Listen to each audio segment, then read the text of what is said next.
Hello, friends, welcome back. Let's have a sip of positive energy.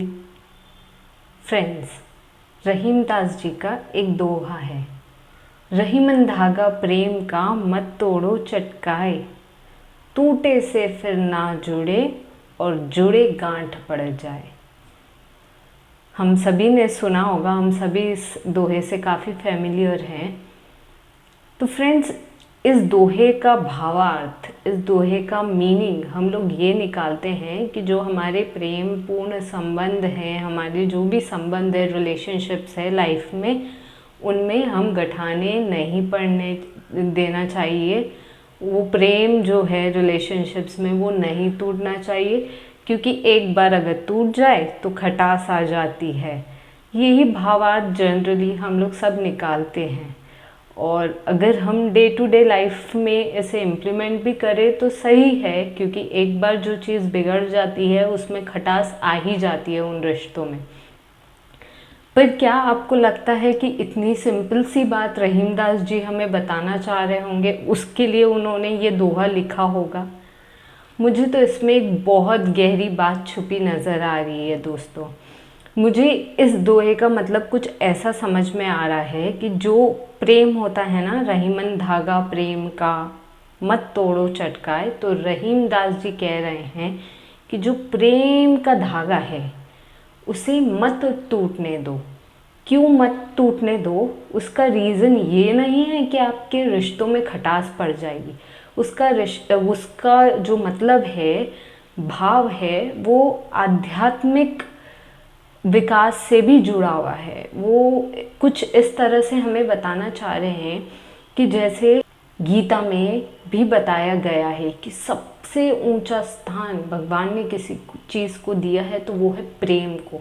प्रेम को भगवान ने सर्वोपरि शिखर पे रखा है। उनके आगे भगवान खुद झुकते हैं। बाइबल भी कहती है love is God and God is love. तो ये सब मीनिंग ये जो बाइबल का वाक्य है, सेंटेंस है, love is God, God is love, ये जो गीता का सेंटेंस है कि सबसे सर्वोपरि स्थान प्रेम को दिया गया, सबसे ऊंचा शिखर है प्रेम का शिखर, उसी प्रेम की बात रहीम दास जी कर रहे हैं। अब इसे अगर हम चक्र से जोड़ के समझें तो जो हमारे चक्र होते हैं उसका सर्वोपरि शिखर, मेरी जो इस अंडरस्टैंडिंग है दोहे की, वो ये अंडरस्टैंडिंग कहती है कि रहीम दास जी ये कहना चाहते हैं कि अगर हम प्रेममय हो जाएं तो हम हमारी कुंडलिनी भी जागृत कर सकते हैं, हम सर्वोपरि शिखर पर पहुंच सकते हैं। इसे हम कुंडलिनी का नाम दें, इसे हम परमात्मा के साथ एक होना कहें, इसे हम भगवान से मिलन कहें, इसे हम भक्त और भगवान का रिश्ता कहें, इसे हम कॉस्मिक एनर्जी के साथ एक होना कहें, इसे हम यूनिवर्स के साथ एक होना कहें, अबेंडेंस कहें, आप कुछ भी नाम इसे दे सकते हैं। तो ये प्रेम उस तरफ हमें इशारा कर रहे हैं रहीम दास जी दोहे से। अब रहीम दास जी के दोहे की दूसरी लाइन ये कहती है कि जो ये धागा टूट जाए ना तो फिर जुड़ता नहीं, और जुड़ा किसी कारणवश तो उसमें गांठ पड़ जाती है। अब इसे भी हम चक्रा से समझने की कोशिश करते हैं कि जब आपके अंदर प्रेम, लव, अब यहाँ पे जो लव हम लोग समझते हैं वो नहीं, लव अनकंडीशनल सेल्फलेस लव की बात हो रही है, जिसमें कोई किंतु परंतु नहीं, कोई अपेक्षाएं नहीं, कुछ भी गिव एंड टेक का सिस्टम नहीं चल रहा है, बस हमारी तरफ से प्रेम प्रेम प्रेम बह रहा। तो ये जो प्रेम है, जब हम ये प्रेम में होते हैं तो हमारी कुंडलिनी, मैं कुंडलिनी वर्ड यूज़ कर रही हूँ, आप इसे परमात्मा से एक होना समझ लीजिए, वो जागृत होने लगती है, हमारे चक्रस जागृत होते हैं और हमारा उस परम के साथ मिलन होता है, शिव के साथ एक हो जाते हैं, या कृष्ण में रम जाते हैं, हरि में रम जाते हैं, इसे आप ऐसे समझिए। पर जब हम प्रेममय नहीं होते हैं तब हमारे अंदर दूसरे दोष आना स्वाभाविक हो जाता है। आप उसे जेलसी, ईर्ष्या भावना कह लो, एक दूसरे से हीन भावना कह लो, क्रोध की भावना कह लो, जो भी भावना आप बोल सकते हैं वो सारी होती ही इस वजह से है कि हम प्रेम पूर्ण नहीं हैं। क्योंकि इफ़ वी आर लव, अगर प्रेम है हमारे अंदर तो हम खुद ही प्रेम हो जाएंगे, वी बिकम लव।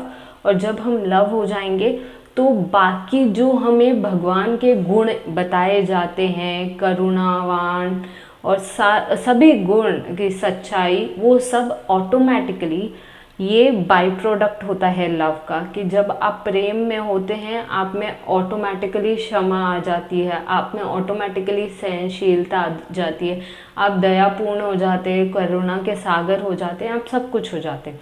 तो ये एक लव के बाई प्रोडक्ट्स हैं, अपने आप आते हैं। तो अगर आप लव अपने अंदर आ गया है, आपके अंदर लव आ गया है, प्रेम आ गया है, सेल्फलेस अनकंडीशनल वाले की बात कर रही हूँ मैं, तो ऑटोमेटिकली प्रभु के गुण आपके अंदर आ ही जाएंगे। पर इसके विपरीत जो रहीमदास जी की दूसरी लाइन है दोहे की, उसका मतलब ये होता है कि जब ये प्रेम का जो धागा बह रहा है, प्रेम की जो एनर्जी फ्लो हो रही है हम में से औरों के लिए, वो जहाँ ब्रेक हो जाए, जहाँ पे वो कट जाए, जहाँ पे हमारे रिश्तों में ईर्ष्या की भावना आ जाए हमारे दूसरे व्यक्ति के प्रति, वहाँ से हमारे चक्रों में रहीमन धागा प्रेम का मत तोड़ो चटकाए, टूटे से फिर ना जुड़े, जुड़े जो गांठ पड़ जाए। तो ये जो गांठ पड़ रही है ना, अगर ये हमारा प्यार का जो अपने अंदर प्यार की ऊर्जा है, वो लव की ऊर्जा है, लव की एनर्जी है, वो अगर कट हो रही है तब ये जुड़ नहीं सकता। यानी जो हमारे चक्र से फ्लो हो रही है एनर्जी, वो फ्लो कुंडलिनी से होके सहस्त्रार तक नहीं पहुंचेगी। और अगर हम कोशिश करें भी तो हमारे चक्रों में गांठ पड़ी रहती है। इसका ये मतलब है जुड़े जो गांठ पड़ जाए, गांठ पड़ी होती है, because there is only one way according to my understanding to reach that supreme divine, and that is love. तो रहीमदास जी भी यही कह रहे हैं कि उस प्रेम को का जो धागा है उसे टूटने मत दो, कटने मत दो, क्योंकि अगर ऐसा हुआ तो चक्रों में गांठ पड़ जाती है, हमारे चक्र से हमारे ब्लॉक होने शुरू हो जाते हैं। और चक्र के ब्लॉक होने के वजह से हम उस डिवाइन पावर से, सुप्रीम पावर से, कृष्ण कन्हैया से, शिव से, जीसस से, किसी से भी एक नहीं हो पाते हैं। आप कुछ भी कहिए उसे। तो जिन्हें मेरी चक्र की लैंग्वेज नहीं समझ में आई है उनके लिए मैं एक फ़ोटो अपलोड कर देती हूँ जिसमें चक्रास के बारे में इंफॉर्मेशन है।